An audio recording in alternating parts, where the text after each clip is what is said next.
¿Están listos, chicos? ¡Sí, capitán! ¡Estamos listos! ¡No los escucho! ¡Sí, capitán! ¡Estamos listos! Okay. Tell you what, I'll watch some of yours, and I'll put you on my list to whack an atheist. Are you an atheist or just an agnostic, or what are you?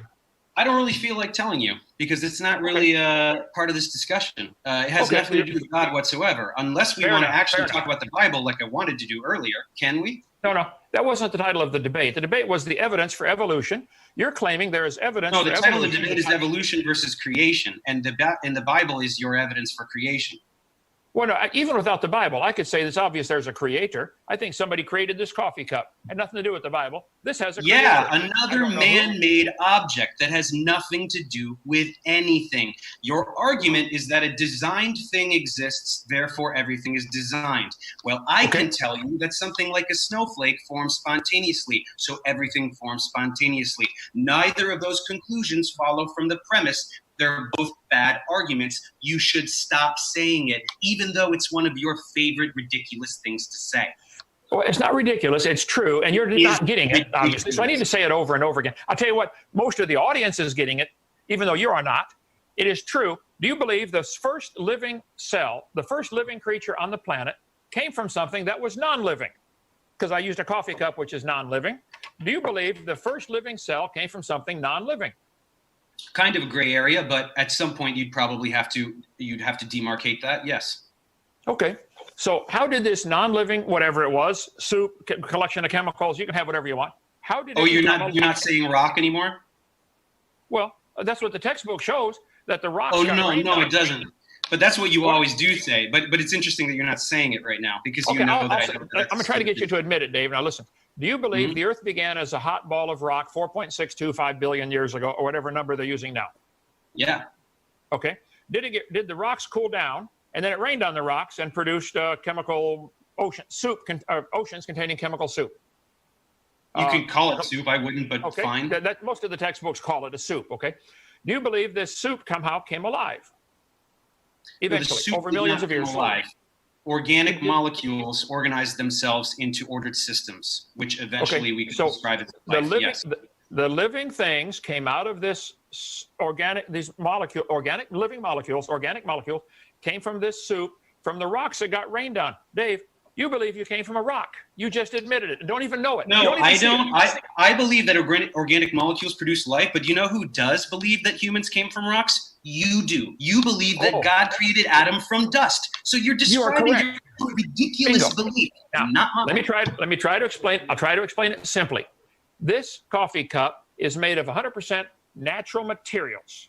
Okay, ceramics from the ground and stuff like that. For a man to take the materials from the ground and produce a coffee cup is understandable. For an intelligent God to take the dust and make a human, that's logical. For the dust to make itself into a human, that's not logical, Dave. I think you are much more simple-minded than you realize. Let me show you the picture here. Oh, really? This textbook shows, and I got all the textbooks beside me, that a human and a bird have a common ancestor, which was an amphibian. Let's see. Let me find a family tree that they show here, because I mentioned about the frog and the prince. Okay, they have these textbooks with these charts all the time, showing all these animals going back to a common ancestor.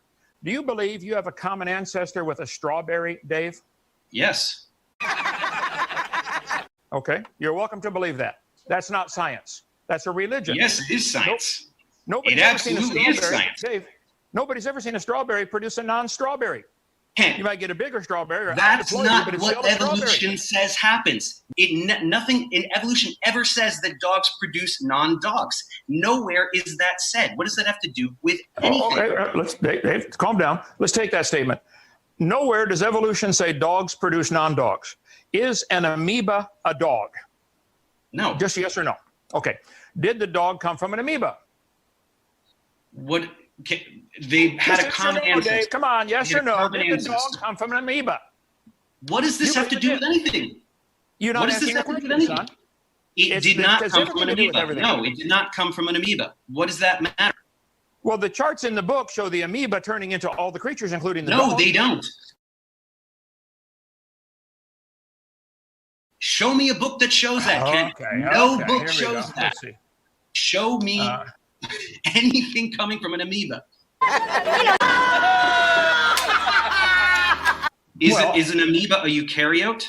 A eukaryote simply means the cell contains a nucleus that's bound in a membrane. And I'll use the same terminology you've been using. In your simple mind, you think because they're all eukaryotes, therefore they're all related. Couldn't that not be of common design? You know, all the cars on the highway have metal in them, iron. You're just using the exact same analogy. Why are you talking about cars? They're not biological organisms. This is not a valid analogy. Oh, you're saying that there's something designed, therefore everything is designed. No. Adding biological ability to reproduce makes it a trillion times more complicated, much harder for you. They're eukaryotes, Kent. They're all eukaryotes. Did the protista turn to a pine tree and a human? This chart says they did. This is what kids have to learn in school. You do believe a protista became a human and a pine tree. Over 2 billion years. Son? Yeah. Huh? Okay, just admit it. If you want to believe something that dumb, that's fine. Okay. But don't call it science. All you're saying is that you don't get it, so it's not true. So let's get into this. Let's get into this. Kent, we're not getting anywhere with this. You're going to take all the animals forever. Let's talk about genetics. Let's talk about genetics. What? Somewhere for the protista to become a human, new information. So you don't want to answer my questions, and you're just going to go on and on and on and on about protists turning into whatever you want to talk about. I want the audience to see what a dumb religion you guys have chosen to follow. Not a religion. It is a religion. You believe. No, there's no moral code. There's no social structure. There's no imagine. Here you go. Put your name on right here. Okay. Put your name on right here. You imagine that over millions, billions of years, the protista could turn to a pine tree and a human. That's what the charts show, and that's my objection. It'd be much simpler for a skateboard. Do you know what a paternity test is? Do you know what a paternity test is? Here we go. 202. Alt DV 202. You asked for, here is a tree of life used in the textbooks that shows humans and arthropods and worms coming from a single cell, sponges. Do you believe we all came from sponges, Dave? Do you believe this textbook is right? You do, okay.